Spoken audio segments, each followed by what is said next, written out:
I'm here with Assemblyman Patrick Diegnan, who's the chair of the Assembly Ed Committee. Assemblyman, why did you hold this meeting, and where do we go from here?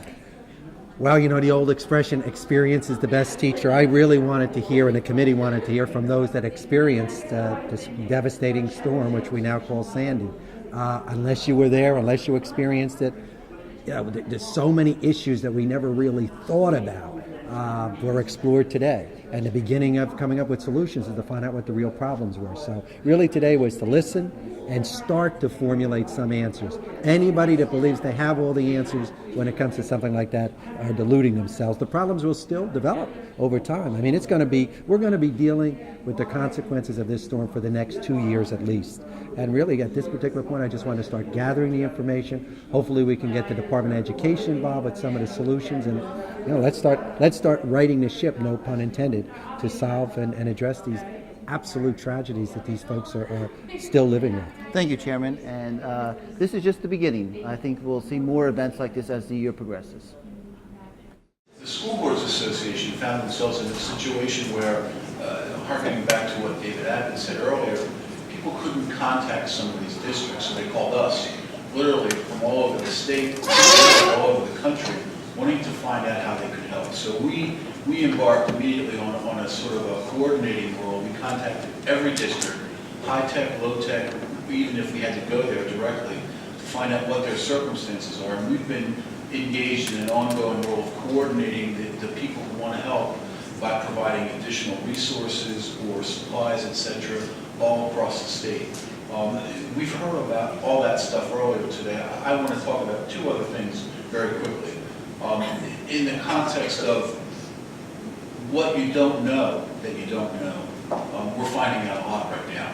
And I want to take the opportunity to invite you and everybody else here, sometime later this year, probably, or next year, probably in early March, we intend to host a forum to talk about the lessons we've learned, because we can't take the chance that this might not happen again.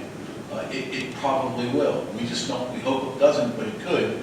And so what did we learn about the kinds of things that were just discussed and the communication issues, etc. So we intend to provide a statewide forum where we can actually have a conversation about the things that we need to do collectively to be prepared locally, but at the state level. The other thing that I'm concerned about, you talked about it earlier, is this issue of the implications of this for the future. There's a subset of school districts and school systems that have been directly impacted by this, but in the context of the way we do our school funding in New Jersey, it's a formula that looks at enrollment and it looks at individual student needs. We know that there are some districts that may not get all the kids back. How is that going to be factored into the calculation for next year? And more broadly, in the context of the way the aid is generated on a district-by-district basis, we look at the local fair share. We look at the local district's ability to pay based on their ratables. And to the extent that we've had a subset of districts who have lost ratables that may not come back, private sector people may decide not to rebuild some of their places, etc. We are going to have a change in local fair share in some districts that is going to impact every district in the state. So ultimately, this is going to impact all of us, not just now, but in the calculation of schooling moving forward. And I think it's important to see that global picture, because we don't know what's going to happen, but it's important to put that on the table, because districts are going to start to do their budgets for next year. The budget instructions, the preliminary stuff has probably gone out. And there needs to be some consideration for this. I mean, I don't expect that the state is going to be able to just fund all the problems, but in the context of the way the school aid pot is allocated, the state funds an amount, whatever that amount ultimately will be decided to be, and then it's distributed to districts based on their ability to pay. And I submit that the subset of districts whose ability to pay has changed is going to impact the allocation for everybody, and that's pretty much all I wanted to say. Thank you. I came into my buildings on Tuesday morning to find about 150 senior citizens in my elementary school. I work directly with the OAM coordinator, who also happens to be my buildings and grounds supervisor. So we immediately put a course of action into place, as many people that were in the buildings were looking to meet with leadership as the superintendent. However, this was obviously an OEM operation as well. We had anticipated being a shelter.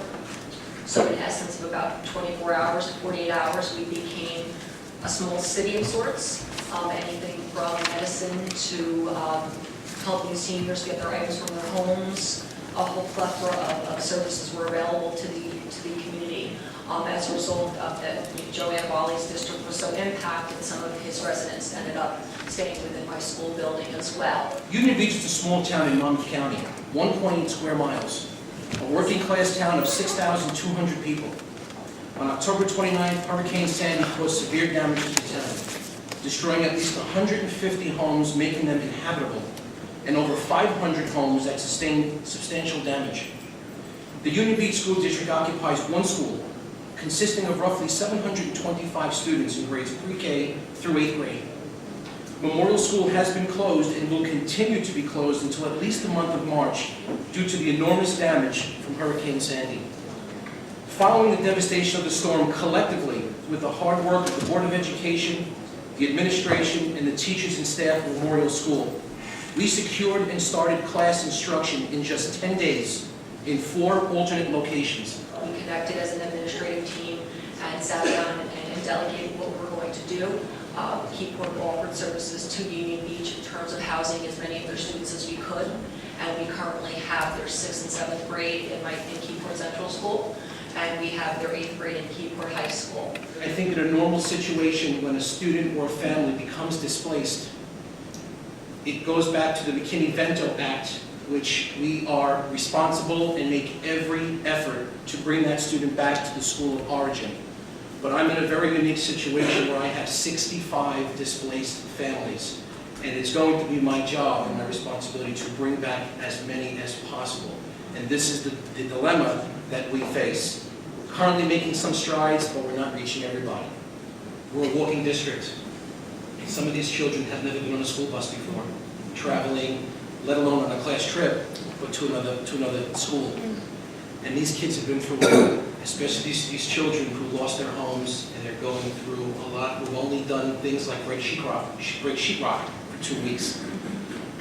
The NJS is a concern of mine, the stability is a concern of mine, the loss of very expensive textbooks is a concern of mine. As far as supplies and things to that degree, Central School, when we were a shelter, we had a distribution process, we had a hygiene room, we had a pet room, we had a food room, we had the Boy Scouts volunteered. It was insanely organized and very overwhelming. From the future, the helping committee, what we're doing, and I know Joe has some additional donations that have come his way, but we've had different schools contact us. I think that's when Mr. Pinney contacted me as well. In terms of people wanting to adopt different schools and things to that capacity. Currently, Montgomery High School has donated school supplies to all of us. We are a small school. We closed our doors on the day before the storm with 80 students. We have 62 students now. I had evacuated to Morris County. Trees were down everywhere, so I had no power. Cell phone was charged from the car battery, but I called to check and see how she was, and I think her last words to me were, "What can I do for you, Pat?" And in a dark humor way, I said, "Maybe you can provide a school home for us." I had no idea of the damage at that time. As it turned out, our 62 students are now at Eagleswood School, another small school on the mainland. The greatest problems during the storm or afterwards, someone noted earlier, the whole communication system was broken. So there was no way to find anybody. For communities like Beach Haven, they were actually wiped out. So like in a community like my own, where we had some families in areas that did experience some devastation, there were the shelters. So we were able to go to the shelters and communicate to the families. All the superintendents and the regional districts were there. But areas like Long Beach Island, that was unique. The people were off the island. Cell phones didn't work. You couldn't put things on your own website. Half the time, we have like a mass communication system. So with one phone call, one type of a keyboard, I can send a message out to all my families. My computer didn't work, my cell phone didn't work. Sometimes I drive a little ways, I could get it to work, get halfway through a message and lose the service. So I think each situation is different. One of the greatest challenges that we faced, although our facility fared well, was the loss of power and internet service. And this prevented the necessary communication between our school officials and our family. And I want to just speak briefly about one of the challenges that our district faces, like other districts, is we have about 50% of our district is economically disadvantaged. And we also have a significant population of families from Hispanic backgrounds, non-native English speakers. And as challenging as it was to communicate in a typical situation with a large English-speaking population, now we're out in the community with limited ability to communicate in dire circumstances. One of the recommendations that I would have, because we were lucky enough to just recently switch over to Gmail, and the fact that a lot of the school districts had difficulties because their server was dependent on the power at their school, that benefited us. Also, in communication with the Department of Education, we were benefited by the fact that our 4 administrators, 2 had one server and 2 had another server in terms of cellular providers. And based on that, on how the cell service was, we were able to kind of share who was going to make certain alerts to our families. Recruiting and clarifying the efforts of the multitude of volunteers that came forward was a critical task so that we could respond in a timely manner to the residents of Belmar and Lake Como, whose homes and cars and first floors and basements were flooded. And each day we would create an action plan at 9 o'clock in the morning. It became a central meeting place at the school. And through social media, staff members' Facebooks and Twitter accounts, we had volunteers from other districts. And I think what was particularly moving to us was we had teachers from districts who were closed, Scotch Plains, Watchung, that did not suffer the kinds of damages we did. They were without power. And they were just sort of waiting for their districts to open, and they weren't suffering from the kind of losses Belmar and Lake Como and our other districts did. But they came down and called day by day. Are you still meeting each day? We'll come down. And they drove down an hour and a half, 2 hours every single day, prepared in waders and work gloves and bringing extra supplies to help our volunteer efforts. Beach Haven, what Dr. Daggy has left out, she's out of her home. So not only the leader of the school, they've lost their school, they've lost their homes. This includes the staff and the kids. 75% of Beach Haven staff that comes to my building every day does not necessarily go home to even the same place every day. Just a reminder, this is going to go on for these people for a long time, especially the holidays being so close, the generosity, unfathomable. But you know what, come the dead of winter, there's going to be some aftershock. As people really, the other people are moving on with their lives, we're still dealing with this.